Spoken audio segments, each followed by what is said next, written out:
নিলাম শেষ হওয়ার পরেও যেন তারকার মেলা কমছেই না বিপিএল। সিলেট, নোয়াখালী, রংপুর সবাই নিজেদের মাঝে প্রতিযোগিতা করে নিচ্ছে বিদেশি। কেউ নিচ্ছে নবীকে, কারো ডেরায় ইফতি, আশরাফ, আবার কেউ দলে ফেরাচ্ছেন ওমর জায়ের মতো খেলোয়াড়দেরকে। সব মিলিয়ে বিপিএল তারকার মেলা নিয়ে বিস্তারিত থাকছে প্রতিবেদনে। বাংলাদেশে আসতে মুখিয়ে আছি, নিজের করা এক ভিডিওতে এমনটাই জানান ইফতেখার আহমেদ। বিপিএল এর সাথে ইফতিখারের সম্পর্ক পুরনো, বিশেষ করে রংপুর রাইডার্সের নিয়মিত মুখ পাকিস্তানি এই পাওয়ার হিটার পারফর্মও করছেন নিয়মিত। সেই পারফরমেন্সের ওপর ভিত্তি করে এবারও দলে এসে বাড়িয়েছে দলের শক্তি।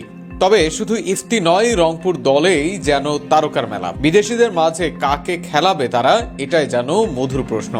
ইফতেখার, মালান, মুকিম, আখলাক, নাফে, এমিলো, আশরাফ দলে যেন বিদেশিদের হাট। বিপিএল এ চ্যাম্পিয়ন হতে এবার বেশ মরিয়া রংপুর, আর সেটাই যেন প্রমাণ করতে নিচ্ছে বড় বড় তারকাদের। তবে পিছিয়ে নেই অন্য দলও। নবাগত নোয়াখালী একের পর এক চমক দেখাচ্ছে। নিলামের আগে তারা দলে নেয় কুশল মেন্ডিস, জনসন চার্লসের মতো টি-20-র পরীক্ষিত খেলোয়াড়।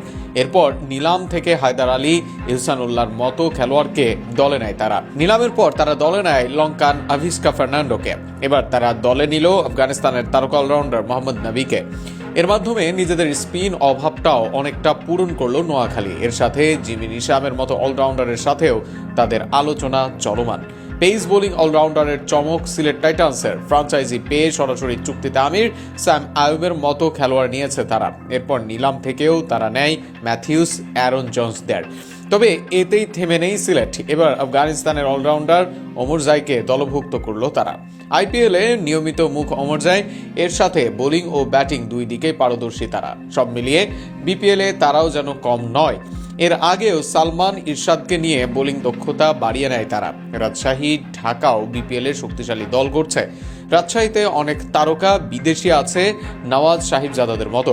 এর সাথে এবার দক্ষিণ আফ্রিকান তারকা সহ অনেকের সাথে রাজশাহীর আলাপ শোনা যাচ্ছে। অপরদিকে ঢাকা দলেও হেলস, ওসমানরা আছেন। 26শে ডিসেম্বর শুরু হবে বিপিএল এর এবারের আসর। যতদিন আইএল টি-20 গ্রুপ পর্বের খেলা হবে শেষ, সূচির পর যেন বেড়েছে ফ্রাঞ্চাইজিদের দৌড়, আর সেখানেই বাড়ছে তারকার মেলা। আগামী দিনে এই সংখ্যা ও মান যে আরো বাড়বে তাতে কোনো সন্দেহ নেই, আর তাতেই বিপিএল পাবে তাদের হারানো জৌলুস।